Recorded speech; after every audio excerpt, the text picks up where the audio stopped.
ফজরের নামাজ শেষে তে ঘরময় বেশ কিছুক্ষণ পায়চারি করলো। এরপর একটু বসলো। একবার চকলেট খায় তো আরেকবার আইসক্রিম খায়। কি করবে ভেবে পায় না মেয়েটা।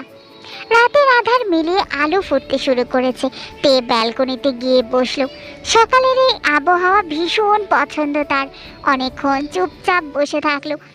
মায়ের কথা ভীষণ মনে পড়ছে তার। তার এই ব্যথিত মনে প্রশ্ন উকি দিল, আচ্ছা, আমার সৎ মা যদি আমার নিজের মা হতো তবে কি আমার একটু খোঁজ নিত? হয়তো। আমার বাবা থাকলেও হয়তো আমার খোঁজ নিত। নিজের মা না হলেও কি হবে, সেই সৎ মাকেই তো আমি ছোট থেকে নিজের মা জেনে আসছি। কম হলেও আদর করতো আমাকে, কিন্তু একটু বড় হতে আমাকে তাদের বোঝা মনে করলো। কাঁধ থেকে ঝামেলা মিটিয়ে দিল। তে নামক ঝামেলা সরিয়ে দিয়ে তারা নিশ্চিন্তে আছে। একবারও কি খোঁজ নেওয়া যায় না আমার? না, আমিও আর যাব না ওখানে।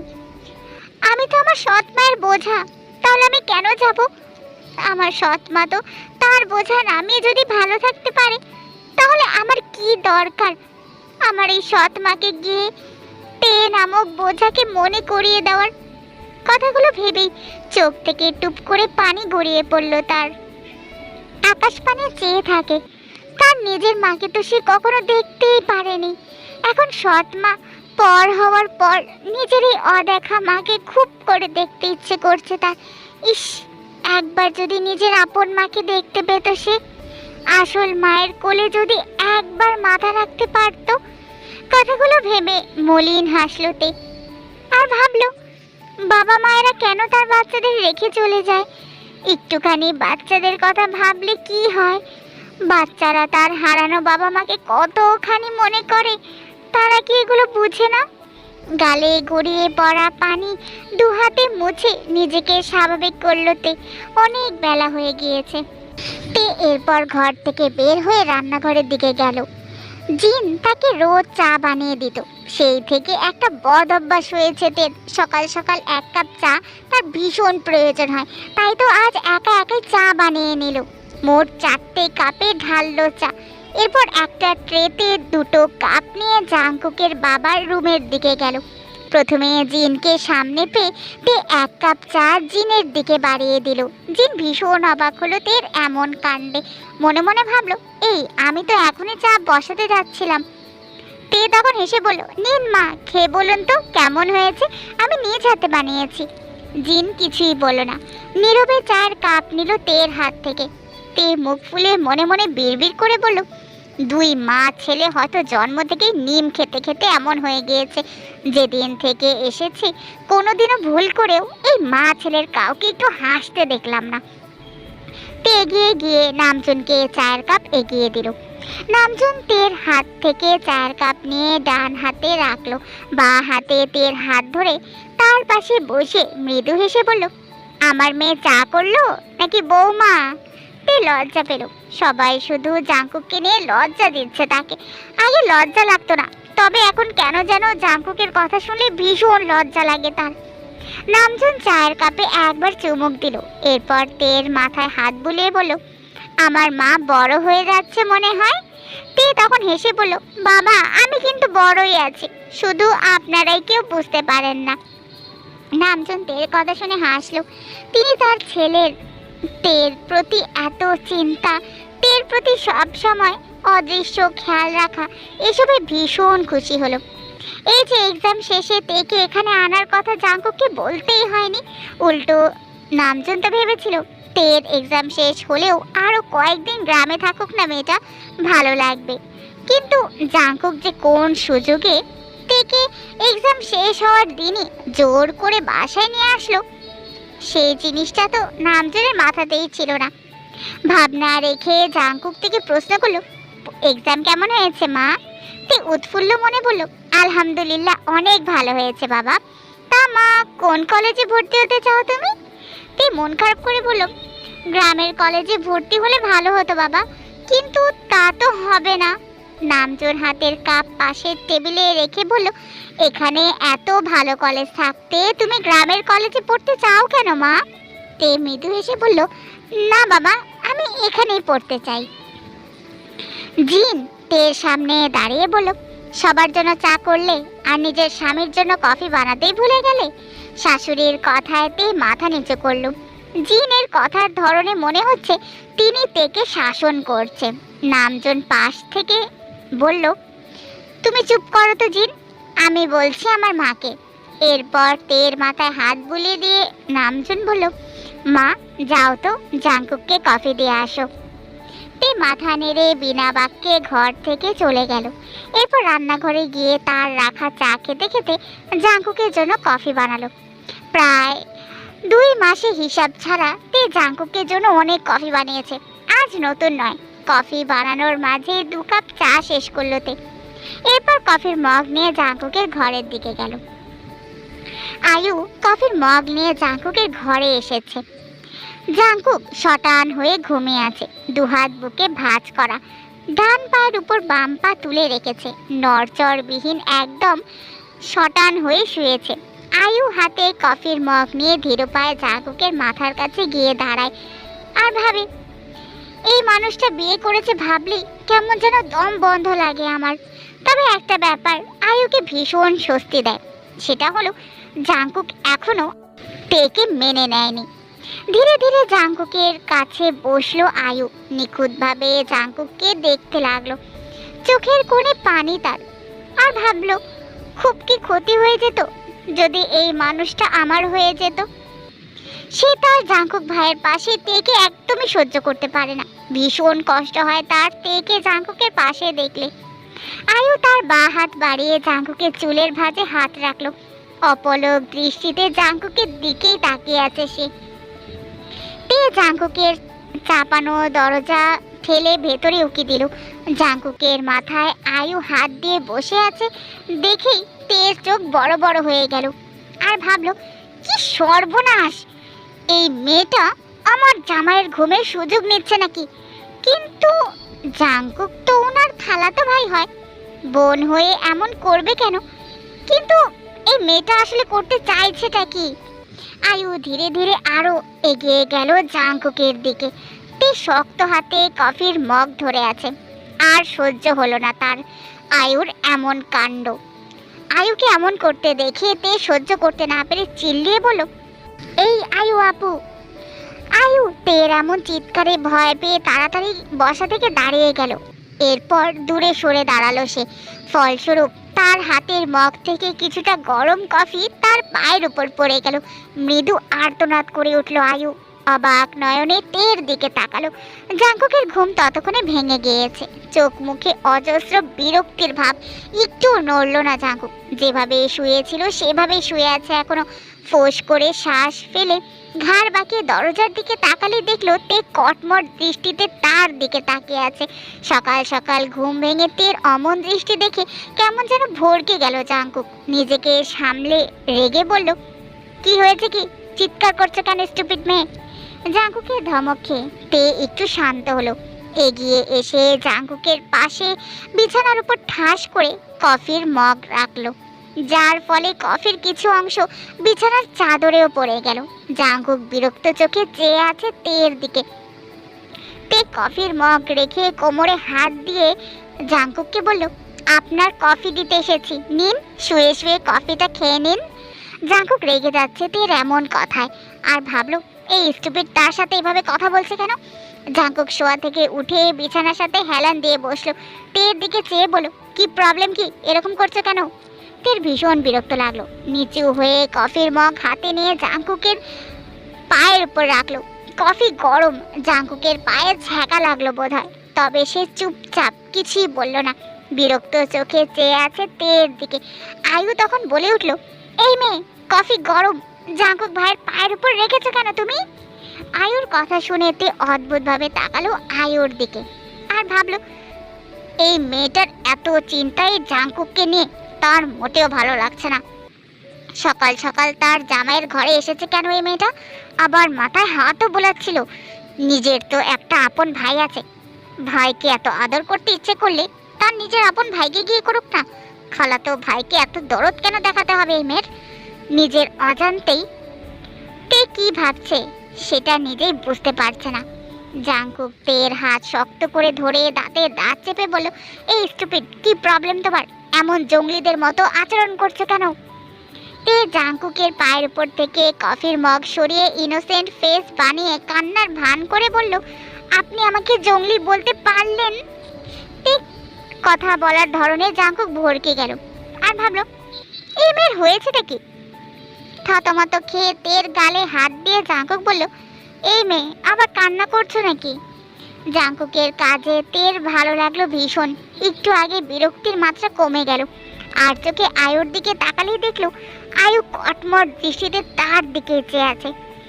তে ভ্রু কোচকালো আর ভাবলো, এই মেয়েটার আমাকে নিয়ে প্রবলেমটা কি? সব সময় আমাকে নিয়ে এরকম করে, তবে আজকে এই মেয়ের আমাকে নিয়ে যে প্রবলেম তা কিছুটা হলেও আন্দাজ করতে পারলাম।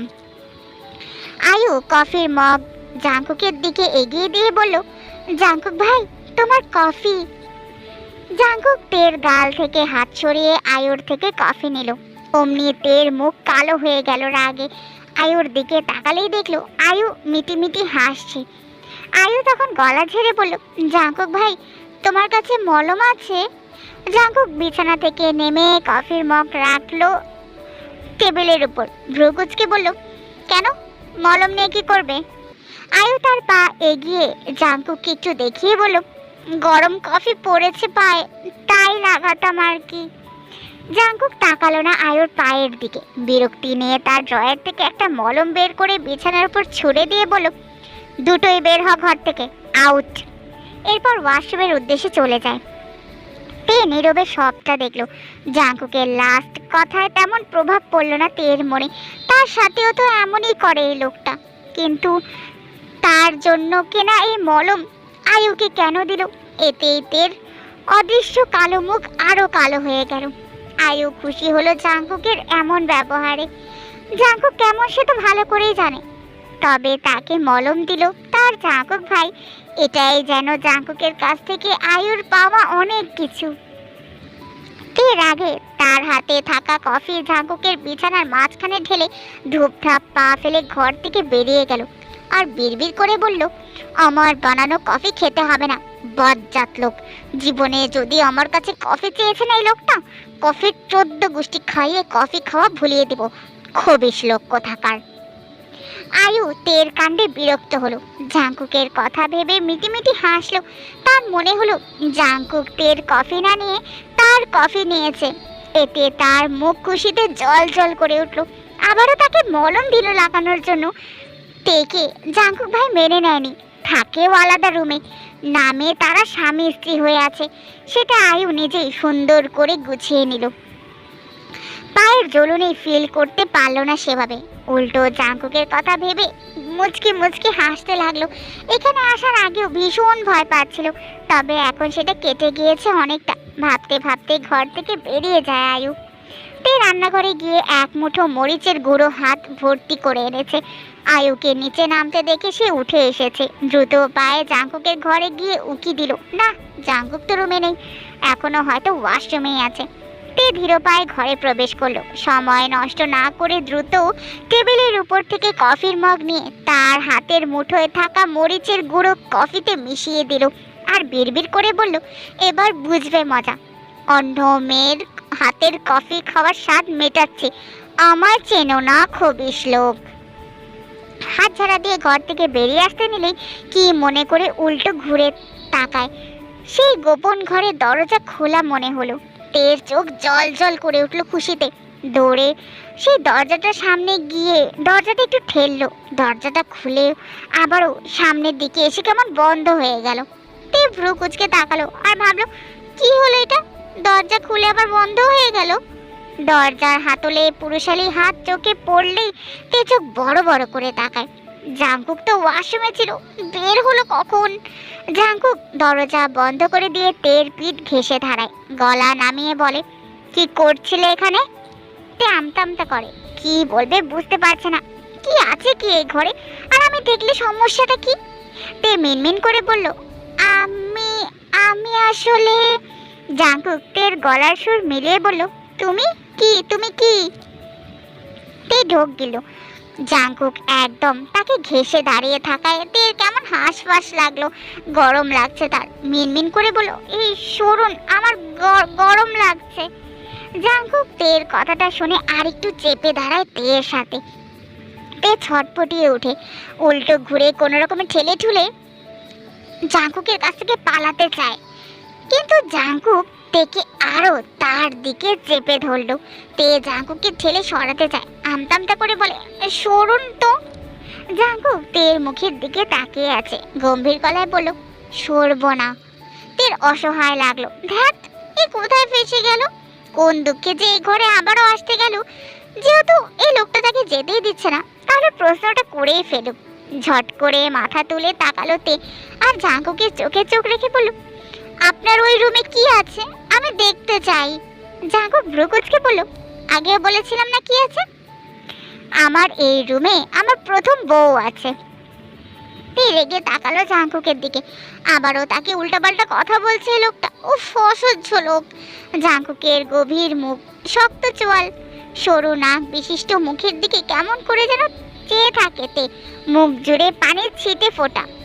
ফর্সা মুখে এমন বিন্দু বিন্দু পানির কণা ছড়িয়ে ছিটিয়ে আছে দেখে তে কেমন ঢোক গিলল, চোখ নামিয়ে নিল, বিড়বিড় করে বলল, ক্রাশ খাওয়া মহাপাপ। না না, আমি এই লোকটাকে দেখে ক্রাশ খেতে পারি না। এরপর জাঙ্কুককে ঠেলে সরাতে চায়, সাথে সাথে বলল, আমি আপনার কথা বিশ্বাস করি না। জাঙ্কুক ডান হাতের বুড়ো আঙুলের সাহায্যে চাপ দাঁড়িতে ঘষলো কয়েকবার। তীর নত মুখের দিকে তাকিয়ে মৃদু স্বরে বলল, তোমার ইচ্ছা। তে আবারও মাথা তুলে রেগে বলল, আপনি একটা মিথ্যুক। জাঙ্কুক ডান হাতে তীর ওড়না টেনে বিরক্তির কণ্ঠে বলল, স্টুপিড। তে চোখ বড় বড় করে বলল, কি করছেন, আমার ওড়না। জাঙ্কুক বিরক্তি চোখে তের দিকে চেয়ে ওড়নার কোনা দিয়ে তার মুখটা মুছলো। তে বোকা চোখে চেয়ে থাকে জাঙ্কুকের দিকে। হঠাৎ জাঙ্কুকের হাত থেকে ওড়না টেনে নিয়ে বলে, আমার ওড়না আপনার তোয়ালে মনে হচ্ছে। জাঙ্কুক মহা বিরক্ত হলো, এই স্টুপিড থাপ্পড় ছাড়া কিছুরই যোগ্য না। রেগে তের ওড়না টেনে পুরোটাই খুলে ফেললো। তে চেঁচিয়ে উঠলো, জাঙ্কুকের দিকে নিজেই কেমন লজ্জায় আরো গুটিয়ে গেল, ভীষণ লজ্জা পেলোতে। বিড়বিড় করে বলল, ইস, এই লোকটার কোনো লজ্জা নেই, আমার ওড়না খুলে দিল, খবিশ লোক। জাঙ্কুক ডান হাতে তের ওড়না পেঁচিয়ে নেয়, এরপর চোখ নামিয়ে তাকালো তের দিকে। তে জাঙ্কুকের বুক সমান, মেয়েটা জাঙ্কুকের সাথে লেগে থাকা, মাথা নিচু করে দাঁড়িয়ে আছে। জাঙ্কুক সামান্য ঠোঁট বাঁকালো, বিড়বিড় করে বলল, লিটল গার্ল। তে মাথা তুলে জাঙ্কুকের দিকে তাকিয়ে বলল, আমার ওড়না দিন। জাঙ্কুক তীক্ষ্ণ চোখে চেয়ে গম্ভীর গলায় বলল, আমায় ডিস্টার্ব করছিলে কেন? তে বুঝলো না সে আবার কখন ডিস্টার্ব করলো জাঙ্কুককে। ডিস্টার্ব তো এই লোকটাই তাকে করছে, তার ওড়না নিয়ে টানাটানি করছে কেন? এমনিতেই তার কফি না নিয়ে ওই আয়ুর কফি নেওয়ায় তের ভীষণ বিরক্ত লাগছে। তবুও নিজের ওড়না ফিরে পেতে মিনমিন করে বলল, আর করব না। জাঙ্কুক তের দিকে কিছু সময় চেয়ে থাকে, এরপর নিজেই তের মাথা সহ ওড়না দিয়ে ঢেকে দেয় তেকে। তে স্বস্তির নিঃশ্বাস ফেলল। জাঙ্কুক তের থেকে সরে দাঁড়ায়, এগিয়ে গিয়ে কফির মগ হাতে তুলে নেয়। তে ছাড়া পেয়ে তার পেছনে থাকা দরজা আরেকবার ঠেলে, না, খুলতে পারলো না এবারও। তার অসীম কৌতূহল, এই ঘরে কি আছে তাকে দেখতেই হবে। মেয়েটা ভুলেই গিয়েছে কফিতে সে মরিচের গুঁড়ো মিশিয়ে কেলেঙ্কারি করে রেখেছে। এর জন্য আগে থেকে তার এখান থেকে পালানো উচিত। জাঙ্কুক তের দিকে চেয়ে কফির মগে এক চুমুক দেয়, কিন্তু কফি আর গিলতে পারে না।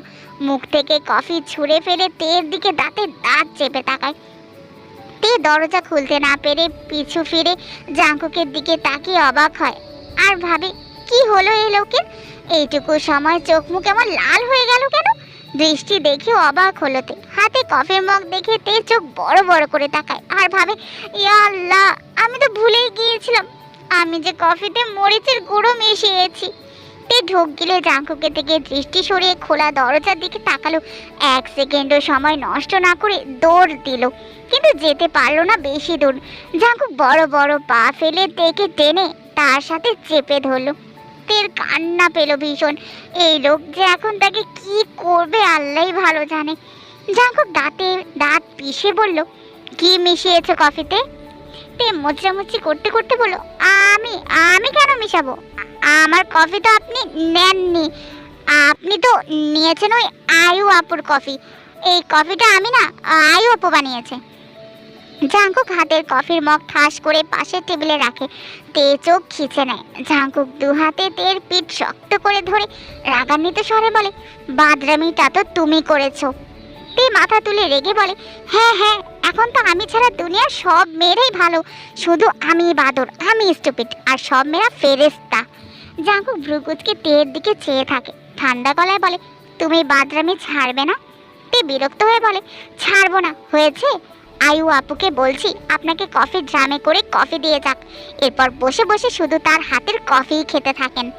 জাঙ্কুক ধমক দিয়ে বলে, চুপ করো, বাজে বকলে থাপ্পড় দেব কিন্তু। তে ধমক খেয়ে কেঁপে ওঠে। জাঙ্কুকের জিহ্বা দিয়ে ধোঁয়া বের হচ্ছে যেন।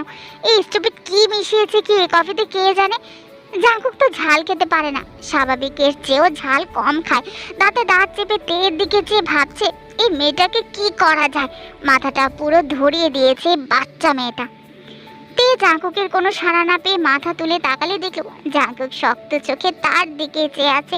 চোখ দুটো ভীষণ লাল। বেশি মরিচ মিশিয়েছে নাকি তে নিজে নিজেই ভাবলো। আবার ভাবে ঠিক হয়েছে, আমার কফি অ্যাভয়েড করে অন্য মেয়ের কফি খেতে গেল কেন? অন্য মেয়ের কফি খেতে গিয়েছে তাই এমন ঝাঁজ লেগেছে। নিজেই নিজের মুখ বাঁকাইতে জাঙ্কুক থেকে ছেড়ে ডান দিকে ঘাড় বাঁকিয়ে মুখ গোল করে ফোঁস করে শ্বাস ফেললো। তে ছাড়া পেয়ে আবারও দৌড় দিতে নেয়। তার আগে জাঙ্কুক থেকে টেনে তার সামনে দাঁড় করায়। তে কাঁদো কাঁদো মুখ করে তাকায় জাঙ্কুকের দিকে। সে সবসময় শুধু ধরা পড়ে যায়। জাঙ্কুক তের গালে হাত দিয়ে বলে, ঝাল কমিয়ে দিয়ে যাও। তে বোকা চোখে জাঙ্কুকের দিকে তাকালো। তার খারাপ লাগলো এখন। চোখগুলো কেমন লাল হয়ে আছে এই লোকের। এই ঝালের কারণে এটাও বুঝলো তার এখন মিষ্টি কিছু খাওয়া প্রয়োজন। তে তখন ভাবলো, না, এই জাঙ্কুককে আমি এখন চিনি দিব, না হয় বেচারা থাকতে পারবে না। এরপর তে তখন বলল, আপনি 2 মিনিট দাঁড়ান, আমি চিনি নিয়ে আসছি। কথাটা বলেই তে দৌড় দিতে নিলে জাঙ্কুক বা হাতে তেকে টেনে ধরে বলে, I want to it chocolate. আমি চকলেট খেতে চাইতে। তে কথাটা শুনে কাল রাতের কথা তার মনে পড়ে গেল। ঢোক গিলল, আমতা আমতা করে বলল, আমার আমার কাছে তো চকলেট নেই। জাঙ্কুক তের দিকে এক পা করে এগিয়ে গেল আর বলল, তোমার কাছেই চকলেট আছে। তে ভ্রু কুঁচকে তার 2 হাত তুলে জাঙ্কুককে দেখিয়ে বলল, এই দেখুন, আমার হাতে কোনো চকলেট নেই। জাঙ্কুক তেকে বা হাতে আঁকড়ে ধরল। ডান হাতের বুড়ো আঙুল তের ঠোঁটের উপর রেখে শীতল কণ্ঠে বলল, তোমার ঠোঁটের চকলেট ভীষণ টেস্টি। তে জাঙ্কুকের কথার মানে বুঝতে পেরে ভেতরের শটটা কেঁপে উঠল লজ্জায়। চোখ নামিয়ে আমতা আমতা করে কিছু বলতে চায়, তার আগে জাঙ্কুক তের ঠোঁট জোড়ায় নিজের ঠোঁট জোড়া রাখে। তে তার শিরশিরানি শরীর ছেড়ে দেয়। জাঙ্কুক তাকে আগলে নেয়। তখনই সুগা গান গাইতে গাইতে জাঙ্কুকের ঘরের দিকে আসে। থেমে থেমে ডেকে ওঠে, এই জাঙ্কুক, কই রে তুই? সুগার গলা পেয়ে তে জাঙ্কুককে 2 হাতে ধাক্কা দেয়। জাঙ্কুক চরম বিরক্তির নিঃশ্বাস ফেলে। মুখটাও ঠিক করে খুলতেও পারলো না। তেকে কিসও করতে পারলো না ঠিক করে। তার আগে ছেড়ে দিতে হলো তেকে। তে ছাড়া পেয়ে লজ্জায় কোন দিকে তাকাতে পারছে না। কোন দিকে যে যাবে। দরজার দিকে দৌড়ে কয়েক পা এগিয়ে গিয়ে সুগার গলা আরো কাছ থেকে পেয়ে উল্টো ঘুরে দৌড়ে জাঙ্কুকের পিছে এসে লুকালো। জাঙ্কুকের পিঠের সাথে চেপে দাঁড়িয়ে 2 হাতে জাঙ্কুকের টি শার্ট খামচে ধরলো। তার হাত পা ছড়ে কাটতে ইচ্ছে করছে লজ্জায়। এদিকে তে জাঙ্কুকের পিছিয়ে দাঁড়ানোর পরেই সুগা জাঙ্কুকের ঘরে ঢুকে পড়ে। জাঙ্কুক বিরক্ত চোখে সুগার দিকে চেয়ে আছে। সুগা এগিয়ে এসে বলল, বিয়ে তোর বোনের আর আসতে হলো আমাকে, এসব কি ভাই? জাঙ্কুক কিছুই বলো না। সুগা জাঙ্কুকের বিছানায় গিয়ে হাত পা ছেড়ে শুয়ে বাঁ দিকে ঘাড় কাত করে জাঙ্কুকের দিকে তাকালে জাঙ্কুকের পিছে এক মেয়েকে জাঙ্কুকের সাথে লেগে দাঁড়িয়ে থাকতে দেখে চিংড়ি মাছের মতো লাফ দিয়ে বিছানা থেকে নেমে দাঁড়ায়। চোখ বড় বড় করে বলে, এটা কে? বুকে থুথু দিয়ে বলে, ওই হে নারী, তুমি কে গো? তুমি কি জানো না জাঙ্কুকের একটা বাচ্চা বউ আছে? তে কি করবে ভেবে পায় না। তাকে দেখে নিয়েছে সুগা, ভাবতে কেমন লজ্জা লাগছে তার। দ্রুত জাঙ্কুকের দিকে সরে দাঁড়িয়ে বলে, আমি আমি তে, বুঝলেন? কথাটা বলেই লজ্জানত মাথা নিয়ে এক দৌড়ে ঘর থেকে বেরিয়ে যায় তে। সুগা বোকা চোখে তের চলে যাওয়া দেখলো আর ভাবলো, কি হলো এটা? আর আর জাঙ্কুকের পিছে লুকিয়েছিল কেন? আর এখন এভাবে দৌড়টাই বা কেন দিল? জাঙ্কুকের সামনে দাঁড়িয়ে ভ্রুকুচকে বলল, তোর বউ এভাবে দৌড়ে পালালো কেন রে? জাঙ্কুক বিরক্তি কণ্ঠে বলল, আমি জানি না। সুগা জাঙ্কুকের দিকে শিকারী দৃষ্টি নিক্ষেপ করে বলল, আমার মন বলছে তুই সবই জানিস। জাঙ্কুক আলমারির দিকে এগিয়ে গিয়ে বলল, বের হয় এখান থেকে, আমি আসছি, যা। সুগা মিটিমিটি এসে বলল, মনে হয় বাচ্চা বউয়ের সাথে সামথিং সামথিং। এদিকে আমি যে তোর জন্য সিনিয়র বউ ঠিক করলাম, তার কি হবে রে? জাঙ্কুক রেগে তাকায় সুগার দিকে। সুগা ভয় পাওয়ার ভান করে বলে, আরে এক চিমটি মিথ্যা বলছি না রে, তার বয়স কিন্তু 30-এরও বেশি। তোর তো বাচ্চা বউ পছন্দ না, তাই বড় দেখে মেয়ে ঠিক করেছি। তা 30-এর ঘরে হলে হবে নাকি 40-এর ঘরে দেখবো, কোনটা? জাঙ্কুক রেগে টেবিলের উপর থেকে পেপার ওয়েট নিয়ে ছুঁড়ে মারে সুগার দিকে। সুগার দৌড়ে দরজার আড়ালে দাঁড়িয়ে মাথা উকি দিয়ে বলে, আচ্ছা যা, সময় দিলাম। 30-40 এর ঘর থেকে শুরু করে 100 বছর পর্যন্ত মেয়ের বয়সের চেষ্টা করব। জানিস এখনো অনেক ঘরেই না 120 বছরের বুড়ি মা বেঁচে আছে। যাই হোক, তোর যদি লাগে শুধু এক চাপবি, ব্যাস আমি তোর সিনিয়র বউ নিয়ে হাজির হয়ে যাব। জাঙ্কুক বিরক্ত চোখে চেয়ে আছে সুগার দিকে। সুগা জাঙ্কুককে চুপ দেখে পকেট থেকে ফোন বের করে কাউকে কল করে কানে নিয়ে বলল, হ্যালো ঘটক আন্টি, জাঙ্কুকের নাকি সিনিয়র মেয়ে পছন্দ। বলছি আপনি যদি একটা সিনিয়র মেয়ে খুঁজে দিতেন খুব ভালো হতো। জাঙ্কুক তখন ভ্রুকুচকে বলল, তোর কি আর কোনো কাজ নেই আমাকে বিরক্ত করা ছাড়া? তুই কি আমার রুম থেকে যাবি নাকি লাথি মারবো? সুগা তখন বলল, আরে ভাই এমন ব্যবহার করিস কেন, যাচ্ছি যাচ্ছি। সুগা জাঙ্কুকের দিকে তাকিয়ে থাকলো, কিছু একটা ভেবে কেমন মন খারাপ করে সেখান থেকে চলে গেল। তে চুপচাপ তার রুমে বসে আছে। জাঙ্কুক তাকে কিস করলো, ভাবতে তের ভীষণ লজ্জা লাগছে। নিজের ঠোঁটে নিজেই হাত বুলাতে লাগলো আর মিটিমিটি হাসতেও লাগলো। তখনই আয়ু তার কাছে আসলো আর তাকে বলল, তুমি জাঙ্কুক ভাইকে ছেড়ে দিচ্ছ না কেন? তে ঘরে এসে তার হাতে অনেকক্ষণ পানি দিয়েছে। প্রচুর জ্বলছে ডান হাত, মরিচের গুঁড়ো ধরেছিল খালি হাতে, মাথায় আসেনি সেভাবে, এখন ভয়াবহ রকমের হাত জ্বলছে। হাত কেমন যেন অবশ হয়ে আসছে। বিছানায় বসে ডান হাত ধরে দাঁতে দাঁত চেপে জ্বলুনি সহ্য করতে চাইছিল। এর মাঝেই আয়ুর মুখে এমন কথা শুনেতে অবাক হয়ে তাকায় আয়ুর দিকে। বিছানা থেকে নেমে বিস্ময় কণ্ঠে বলে, কি বললেন আপু, ঠিক বুঝলাম না তো। আয়ু তখন রেগে বলল, তুমি তো ফিডার খাওয়া বাচ্চা, কিছু বোঝো না তাই না? আমি বাংলাতেই বলছি, তুমি জাঙ্কুক ভাইকে ডিভোর্স দিচ্ছ না কেন? শুধু শুধু এই বাড়িতে কেন পড়ে আছো তুমি? আয়ুর কথায় তের চোখ মুখে আরো বিস্ময় ভর করলো। নিজেকে সামলে মৃদু হেসে বলল, আমি কেন ছাড়বো আপু? উনি আমায় ছেড়ে দিলে তখন আমি থাকতাম না এই বাড়িতে, কিন্তু উনি তো আমায় এখনো ছাড়েননি। আয়ু তখন রেগে বলল, ও মা তাই নাকি? তো আর কিভাবে ছাড়তে বলছো জাঙ্কুক ভাইকে? দেখেছো কোথাও বিয়ের পর স্বামী তার বউকে তার রুমে থাকতে দেয় না? দুইজন স্বামী স্ত্রী হলেও আলাদা আলাদা রুমে থাকে। আরে জাঙ্কুক ভাই তো তোমাকে তার রুমে ঢুকতেই দেয় না, মেনে নেয়নি তোমাকে এখনো। তুমি কি এগুলো বোঝো না নাকি বুঝেও না বোঝার ভান করে বসে আছো?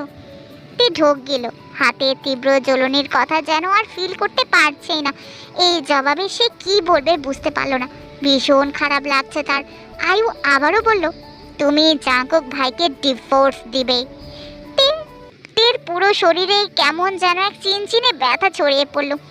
বারবার ঢোক গিলছে, বহু কষ্টে মুখ থেকে বের হয়ে আসলো, উনি ডিভোর্স দিতে চাইলে অবশ্যই দিয়ে দিবে, উনি না চাইলে আমি ওনাকে কখনোই ডিভোর্স দিব না।